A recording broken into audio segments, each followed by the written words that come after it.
Kaya sa Isidro sa Sandalang Barangay, mga kagawa, sa aking mga kababayan, mga taga sa Isidro. Inisip po natin ito para magbalik loob kayo, para mabigyan namin kayo ng panibagong pagkakataon pananaw sa buhay. Alam po ninyo, siguro alam naman ninyo, nung ako'y barangay captain pa lang sa San Pascual, siguro kilala naman ninyo ako at ako'y mag-aasin din na talagang pinilit ko tanggalin yan. Dahil ang katuwiran ko, isasayang na lang ng pamilya ay bibisyo pa. Nakakalungkot lang dahil sa halos karamihan bigat mga babae dapat matuto na tayo. Ang pamahalang nasyonal po ay talagang todo ang kampanya niya. Pero pag-iisip po natin, para sa atin ito, lahat ng ginagawa natin ito. Pinagsiservisyon lang namin kayo. Ano ba naman yung mapapala namin kung tayo hindi namin pagmamalasakitan. Kaya lang, napakahalaga yung sinumpahan namin tungkulin para pangalagaan kayo. Kaya dapat po sana mag-isa po tayo. At hindi lamang po yan yung papel na tangan nyo at yung sinumpahan ninyo. Yung mga nasayang na panahon po ngayon natin, dapat sa pamilya yung dito namin, lalo na po sa barangay. Kaya po nadidinig ko ng barangay captain, yung pinagmitingan namin, nasahay din tayo sa linis sa bawat isa sa kumpa natin barangay. At kakatulungin kayo ng sangguniang barangay. At yan po yung pabor sa ating lahat. Maging malinis. At yung mga anak natin, matulungan din natin na makaiwas dito sa ipinapabawal na gamot.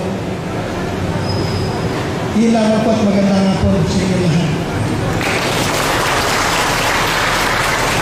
Makakaasa po ba kami? Mukha po tatatlo lang sumagot ha? Seryosoy po niyo dahil hindi po kami nagbibiro dahil para po sa inyo yung ginagawa namin. Yun lamang po at maganda nga po sa inyo lahat. Ako si Presidente ng Barangay. Ay tayo-tayo na nanunumpa. Ang aking katalikuran.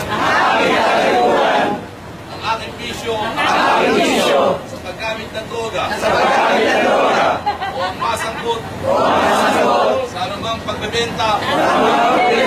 O pagbili nito.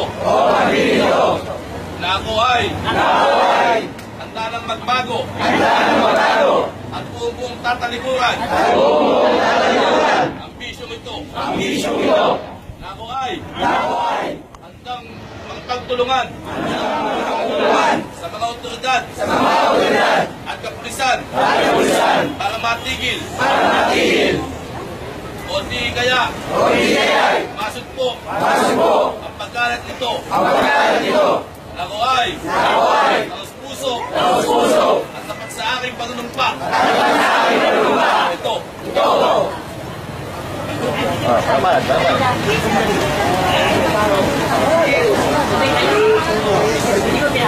Una sa lahat, nagpapasalamat ako sa programa ng Pangulo, si Duterte at sa ating programa ng Pamahalang Bayan, sa pagtutulungan ng kapulisan, PNP, Mayor, na binigyan tayo ng pagkakataon na nagnaman ito na bawat isa, pagka halos din ang kalabas, halos gabi-gabi. Talagang pinyaman yung pagkakataon, ito yung para sa akin ito, para sa inyo yan. Sana yung mga napagkasunduan ninyo dito, sana gawin natin para baka mamaya sabihin ito, pinagsubuhi ka kami. Kayo dito ang makikipagano sa sarili ninyo. Kayo dito ang makikisa sa sarili ninyo. Hindi ako, hindi sabihin, kung malalaman din nila, malalaman nila na nakapaligid sa atin kung ano pa ginagawa nito. Yun lang ho, sana po pagtulong-tulungan natin na maiwasan mo na ito. Tapos na lang yung mapupunod dito, nalalari tayo paligid. Maabot pa yun. Kami po ay galing po sa Station 7, no, ng Guba Police Station. Superintendent Rolando Calasaba, ang head po ng Q7. Kasama po namin yung ating mga taga-barangay at narito po kami para ipaabot sa inyo yung programa ng ating pulisya, ng ating gobyerno patungkol po doon sa mga kababayan natin, mga mag-anak natin na na-involve po sa illegal drugs, no? Whether siya ay pusher or user. Meron po tayong tinatawag na Project Double Barrel. Parang barrel siya ng 2 ganon. So, yung isang barrel ay patungkol po yun sa pag-uusap namin sa inyo. Yung isang barrel naman, yun yung talagang agresibo na police operation para ma-neutralize, para mahuli, ma-aresto yung mga talamak talaga, no? Yung mga hardened na pusher talaga. So, itong ginagawa namin ngayon, ito yung Uklan-Tukhang, no? Tuk-tuk hangyo. Sino ba mga Bisaya dito? Sa Mindanao. Diba? Ayo, di ba? Ayo bungsat, di ba? So, namin din para maghangyo sa inyo ha, nga musulinder na mo, di ba? Yun yung tuk-tuk hangyo. Tuk-tukhang, di ba? So, nakiusap kami sa inyo para lumutang kayo, no? Sumurinder sa amin, sa pulisya, or dumaan po kayo sa barangay para iproseso po kayo, no? Hindi po kayo ikukulong. Kasi una-una po, ang drug user, biktima rin po yan eh. Biktima rin po yan eh. Pero kung may pusher talaga na sumurinder sa amin, kahit na isang truck yung dala niyang shabu, hindi namin ikukulong yun. Iproseso namin yun at bigyan siya ng pagkakataon na magbagong buhay. Ulit ang trabaho, pero alam niya magpintura, alam niya magkarpentero, yung ating lugar na pamahalaan ng city, ng Quezon City ay magbibigay po, no? Kaya nga po, pagka nakalista na sila, isasabit pa namin yung listahan doon sa Quezon City government. At pati na rin po sa Malacanang, no? Kasi nakalagay doon sa tinilapan nila kung ano yung trabaho nila. No? Siyempre wala trabaho sila, di ba? Kaya nga sila nag-pushing. No? So, pakisabi lang po yung ating mga sa buhay. Ating mga anak, no?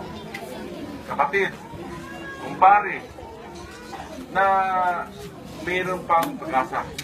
No? Hindi naman buhay na ali kayo. Bilis ka mo doon, mag-schedule tayo doon kasi pupunta pa kami sa mga ha? Okay na? Bisan pa kumabaya, umusal sin panyakit yan, whereon na yan supply. Mas malingkat pa, pag ayat tuwingan mo rito, listahan na mo, master list, ya baba, mo. Ha? Para maigtayat to, makilintayat to, magbuluntang ka surrender ka, huwag na mo adya yung mga ngani, magbulunta ka. Mayong hapon din dapita. Kami mga membro mi sa pulis sa Dumaguete. So para sa mga naminaw, nagahangyo mi. Nga dinhing dapita, daghan ang nagbaligya o ginadili nga drogas. Nakalista ni naani sa among listahan kailamin ninyo. Ilamin ninyo asa dapit inyo. So nagahangyo mi nga palihog undangin na ning inyong dula-dula pagbaligya sa ginadili nga drogas. Itagaan mo og chance sa atong gobyerno sa pagbag-o, pag-otro sa iyong kagalingon. Naa mo sa listahan na mo. So palihog, mintras na pa ang panahon, isurrender na ng inyong kagalingon. Pagpa-clear mo sa police station. Kung naa mo may mga ebidensya niya, dad dito, isurrender og apel. Kung mo pirma mo dito, nga dili na mo apil-apil ni ining pagbaligya og illegal nga drogas. Kung naa may magmagahi, naay magmakuli, ang atong kapulisan sa Dumaguete dili magduha-duha pag-implementar og operasyon bato kaninyo. Kung way swerte, mamatay pa mo. So palihog, mintras na pa'y panahon, pagbago na mo, surrender na mo, kaysa ulahin na ang tanan.